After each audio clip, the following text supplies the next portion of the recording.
공식 재산이 나왔네요. 문재인 대통령의 공식 재산은 18억 2,246만 원이고요. 어떤 것들이 문재인 대통령의 재산에 포함되어 있길래 이런 액수가 나왔는지 한번 보겠습니다. 국회의원을 그만둔 때인 2016년 작년에는요. 15억 759만 원이었는데 현재는 이보다 3억 원이 더 늘어난 금액이고요. 법무법인과 지분정리 등으로 예금이 더 늘어났습니다. 올해 대선 후보 시절에 등록 재산보다는 오히려 4천만 원 정도가 줄어든 거고요. 지금 가지고 계시는 재산 자체는 경남 양산의 토지로 3억 원, 김정숙 여사 이름으로 되어 있는 홍은동 건물, 모친이 거주하는 부산 영도의 연립주택, 이렇게 해서 7억 5,800만 원. 이게 이제 부동산이 그렇다는 거고. 네. 그리고 저작재산권은요. 운명, 사람이 먼저다 등등의 저서 9건과 김여사 저서 1건까지도 다 신고를 하셨네요. 부산 영도구에 있는 모친, 그러니까 이게 직계 좀비속에 관련된 부분인데 준용 씨에 대해서는 고지하지 않았고요. 독립재산을 갖고 있기 때문에 고지 의무가 없거든요. 예금이 늘어난 것은 법무법인의 지분을 정리했다. 예. 현직 대통령이 법무법인의 지분을 갖고 있다는 것 자체가 오해고, 그런 이유로 민변도 탈퇴하신 거잖아요. 네. 법무법인 부산 유명하죠. 그러니까 지금 문재인 대통령이 재산이 18억? 여러분 재산 얼마나 되십니까? 18억 조금 안 되는 것 같습니다. 기분 나쁠라 그래. 제 키는 한 190에서 조금 안 돼. 조금 못 미칩니다. 아, 네. 그러네요. 나도 키가 2m가 안 돼요. 네. 안타까운 게 저는 조금 안타까운 부분이 있네요. 사실 뭐 이게 무리한 생각인지는 모르겠는데 대한민국에서 대통령을 하시는 분인데 어머님이 부산 영도구의 연립주택에 사신다는 것도 조금 안타깝고요. 그러네 진짜. 어우, 그거 날카로워요. 예. 난 당연하다고 생각했거든. 왜냐하면 그 전에는 국회의원이었고요. 당 대표도 했고요.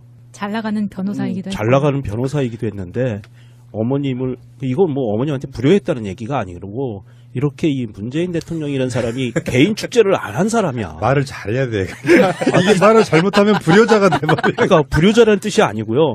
이렇게 정에 매여서 돈을 자기가 축제하는 스타일이 아닌 축제 자체에 그 의미가 없는 분인가 봐요. 근데 제가 그 문재인 대통령 어머님을 직접 뵌 적은 없는데 그러니까 그 주변 분들한테 문재인 어머님 이야기를 많이 들었어요. 정말 훌륭하신 분이거든요. 그 성당에서도 그 인망이 좋다고 이야기합니까? 그 좋은 일을 많이 하셔가지고 존경하는 사람이 많은 분이세요. 그 성당에서도 좋은 일을 워낙 많이 하셔가지고.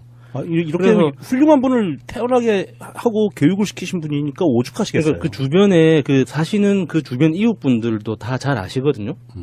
그러니까 사는 모습만 보면 좀 약간 부족해 보이고 소박해 보일 수는 있어도 어머님이 평생 살아오신 공간이기 때문에 거기보다 더 편한 곳은 없어요.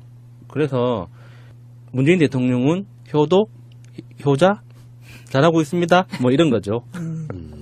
재산이 사실 저는 물론 18억 모자라게 갖고 있어요. 당연히 우리가 좀 안 되지. 예. 안 돼요. 부족하죠. 여기서 좀 안 되는 건 18억부터 0원까지. 저는 심지어 마이너스. 마이너스는 아니야. 저는 그 대통령을 넘어서고 싶은 생각은 없고요.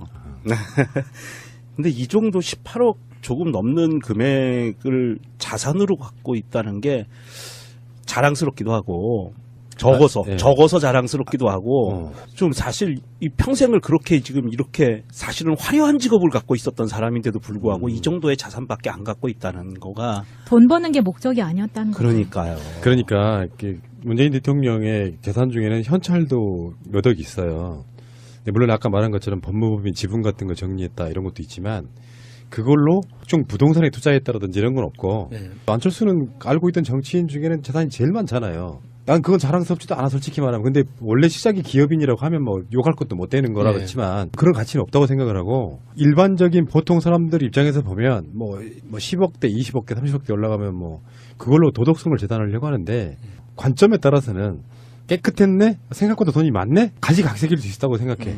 근데 실제로 문재인이라고 하는 그 캐릭터상 적당한 정도의 재산이 있는 게 아닌가 싶어. 이를테면 이런 거 있잖아. 국회의원이 재산 신고를 했는데 마이너스야. 근데 사연이 특별한 게 있으면 모를까?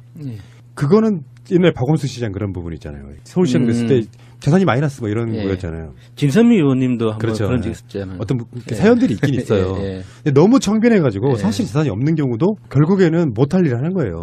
최소한 가족들이 이런 사람들한테는. 이런 정도, 보통의 그 정도 또래의 사람들이 사회적 위치에 있는 사람들이 가질 수 있는 정도의 재산 딱 좋다고 보고요. 안철수에 비하면 거의 한 100배 정도 모자라는 거네요. 왜냐하면 안철수가 1,196억 원 등록을 했었거든요. 그러니까 안철수 씨가 빡치는 이유가 그거예요. 내가 더 좋은 학교 나오고 재산도 훨씬 많은데. 씨. 아, 그러네. 에이, 이거. 그리고 당사도 내 돈으로 샀는데. 나는 박사인데 씨. 네. 이런 거. 자, 그런데 임종석 실장 같은 경우는 재산이 아파트, 자동차, 예금, 증권 다 합쳐가지고 4억 3천만 원입니다. 요거는 사실상 평균에도 못 미치는 정도라고 보면 되죠. 이 정도면 불우이웃이라고 할 수 있지 네. 않을까요? 아파트, 네. 자동차, 예금, 증권 다 합쳐가지고 4억 3천만 원이에요. 강남에 가면 아파트 이거 한 채도 못 사요. 아니, 이 돈으로. 전세가도 안 돼요. 여기서 핵심은 장하성 실장이에요. 장하성 실장이 원래 그 지역에서 굉장히 명문가에 해당되는 예. 집안 자제들이에요. 네. 아시죠? 그렇죠. 예. 장하성, 뭐 장하준 뭐 이렇게 다. 네. 문제는 이분은 시민운동하면서 이제 각 주주의 권리 행사 이런 걸 하기 위해서 대기업들의 주식을 엄청 사놓은 게 있어가지고 요걸 다 합쳤더니 93억 정도 되는 거거든요. 장하성 실장이 산 주식만 따라가도 괜찮을 것 같다는 생각이 드는데요. 일단 청와대 15명 그 참모진 중에서 최고액을 가지고 계시고 본인과 배우자 장남의 주식만 53억 7천만 원. 본인과 배우자를 합쳐서 삼성 계열사로는 삼성화재 10주, 삼성전자 200주, 삼성 SDS 60주, 삼성 SDI 414주, 호텔신라 63주를 신고했고요. 현대차 1390주, 기아차 3190주, SK텔레콤 130주, LG 2010주, LG전자 70주, 롯데칠성 3주, 롯데쇼핑 10주 이 정도 가지고 계시네요. 그런데 이게 주식 보유 현황을 보면 이분이 그 주주총회에 참여해서 발언을 하기 위한 주식 보유가 거의 대부분이에요. 네, 그런 것 같아요. 예. 왜냐하면 금융권에서 보시면요. KB금융지주가 10주, 신한지주가 2주, 그리고 네이버가 435주 이 정도 갖고 계시네요. 이 리스트하고 김상조 위원장이 가지고 있었던 그 리스트하고 비교해보고 싶네요. 그 같이 운동하셨잖아요. 네. 김상조 위원장은 조금 더 적고요. 어. 김상조 위원장은 조금 더 적고 한 주 뭐 이렇게 갖고 그러니까 있었어요. 뭐 주식 수가 아니라 그 항목이 비슷해요. 항목, 예, 비슷하게 견제를 재밌을 하기 것 위했던 같아요. 거고. 사실은 연구를 하기 위해서 조금 샀을 뿐인데 예, 이게 예. 지금 다들 우량주라서 나도 모르게 의도치 않게. 근데 이거 지금 리스트 이제 바뀌었다고 하죠. 네, 바뀌었어요. 그 주식 백지 신탁제도 네. 관련돼 있는 거를 그 자리에 있는 상태에서는 보유할 수가 없는 그 법들이 있거든요. 예. 네. 어쨌건 그 장하성 실장의 93억 저는 이런 게 자랑스러울 때가 있어요. 제가 전에 말씀드렸잖아. 못 살고 찌질한 진보가 아니고 있을 만큼 있으면서 그럼요. 자기 어떤 가치관에 따라서 진보가 할 수 있는 그런 나라가 빨리 돼야 됩니다. 맞습니다. 참고로 말씀드리면 아직 모르시는 분이 계실 수 있어서 이 장하성 실장의 증조 할아버지는요. 구한말 전남 신안 장산도 일대에서 염전을 일구면서 논밭을 만든 만석군이고요. 부호입니다. 부호. 장진섭 이렇게 성함이 그렇고요. 그리고 이 증조 할아버지의 그 아들이자 장 실장의 할아버지들 1세대는 다 독립운동을 하신 분들이에요.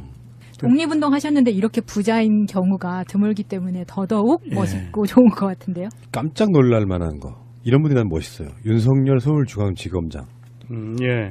64억, 예금만 31억인데요. 왜 이렇게 많을까? 이건 나름대로 사정이 있을 거예요. 뭐 물려받았건 뭐건 상관없는데 문제는 그것을 예금으로 갖고 있다는 거예요. 각종 부동산 투기 같은 데 쓰지 않고 예금으로 갖고 있다는 거예요. 네.